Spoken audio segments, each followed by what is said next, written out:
Good afternoon. I'm Monisa Klein here at the 2024 GBTA Convention in Hotlanta. And here at the broadcast studio, kicking things off with me is Miss Lauri Reishus, who is the president and CEO of the Airlines Reporting Corporation, also known as ARC.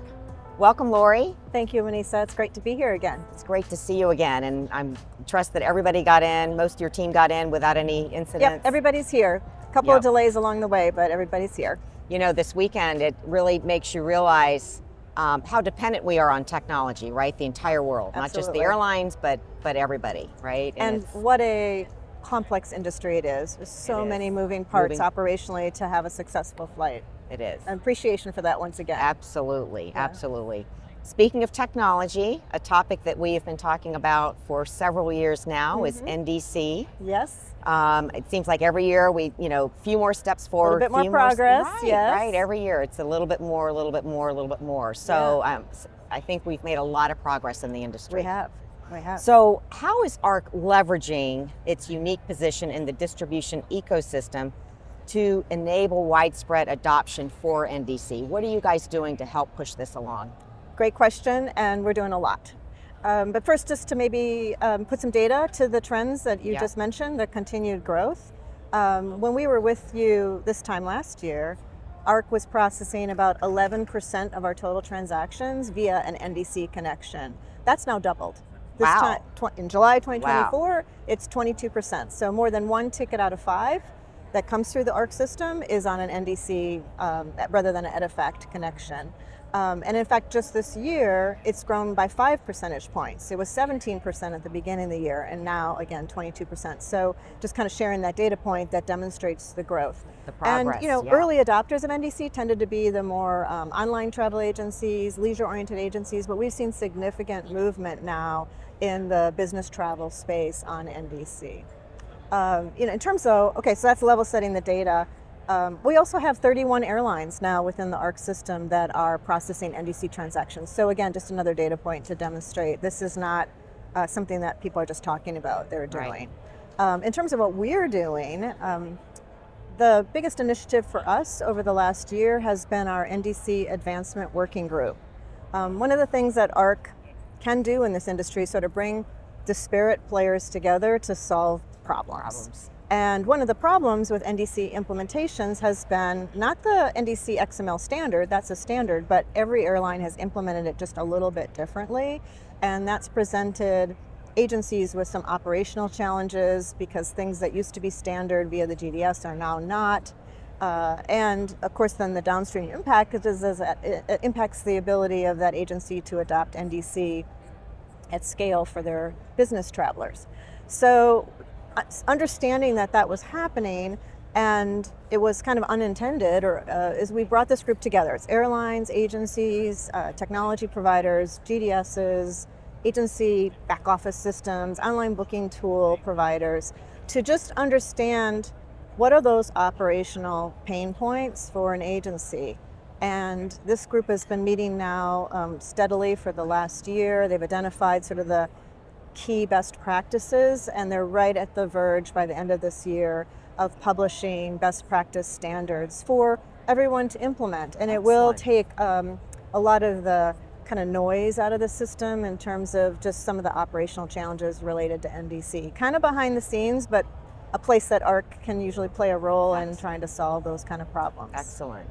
Well, ARC has always been such a great enabler in bringing people together, right? Yes. And like you said, to find solutions. So that sounds like it's helping things. It's definitely our sweet spot, and it's very satisfying for the team. And everybody wants to do well in this space, but you gotta. It's such a complex sort of ecosystem. Right. You got to kind of get everybody in the room to create that understanding and awareness, and then people can really quickly shift to problem solving, doing their thing, doing what they need to be doing, implementing what they need to do to make it better.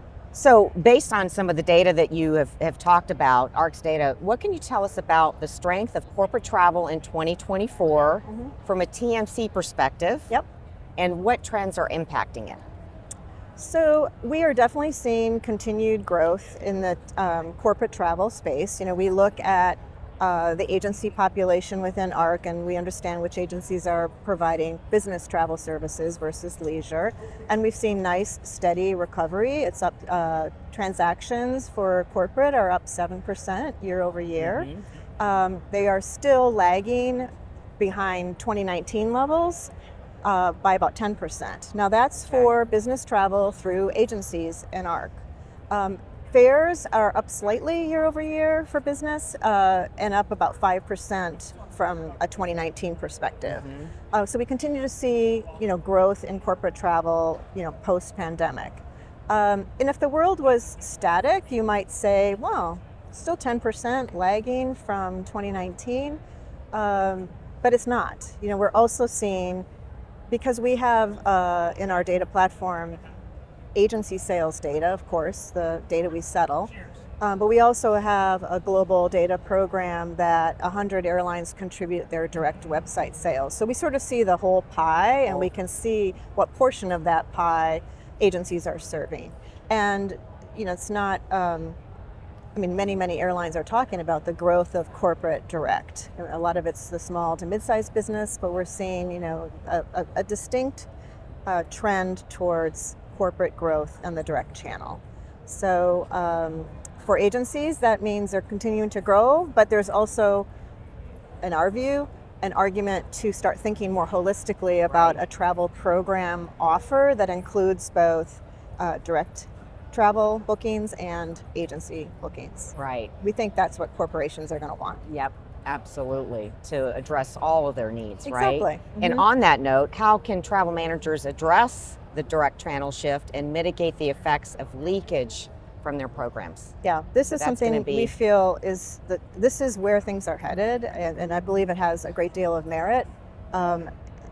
We believe that an open travel program can be designed that has all the boundaries and guardrails that you would want in a travel program, so that you're offering the business traveler the ability to book at the preferred airline directly on their website, knowing their loyalty number, their affiliation with your corporation, the policy parameters applied, discounts applied, et cetera, all the data flows for duty of care, or they can book through the corporation's preferred agency.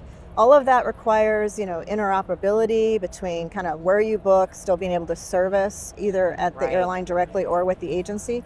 There are a number of airlines and agencies that are already building these capabilities, and we're really bullish about it. It's why we are a majority shareholder of Traverse Technologies. They're a company that works with airlines to enable that corporate direct booking, and then you don't have leakage. If you have an open program architected with the right boundaries, you're giving customers, your business travelers, flexibility and choice, but you're making sure they have service available to them always, and the data flows, happen as they should, and then you don't have this thing. The only leakage you have in that environment would be a traveler who is completely rogue, who's not booking, with a preferred supplier at all, and that's a different problem altogether. Right. Yeah. And I can remember from my airline days, we always wanted to be where the customers wanted to book from, right? And be easy to do business with, and which is what you're promoting. And there's many different programs and philosophies, but I think if my advice to a corporate travel manager would be, don't try to force everybody into one way when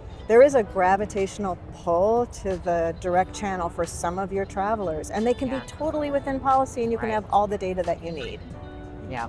Well, good. So that would be my advice. Good. Yeah. Well, as always, great to see you, Lauri, and I wish you all the best for a great convention here in Atlanta. And thank you, and I'm pleased to see you, and I know you're going to do a great job talking to all kinds of interesting people, and I appreciate my time in the chair. Well, thank you. Thanks, Monisa. Great to be with you. I'm Monisa Klein here at the GBTA Broadcast Studio.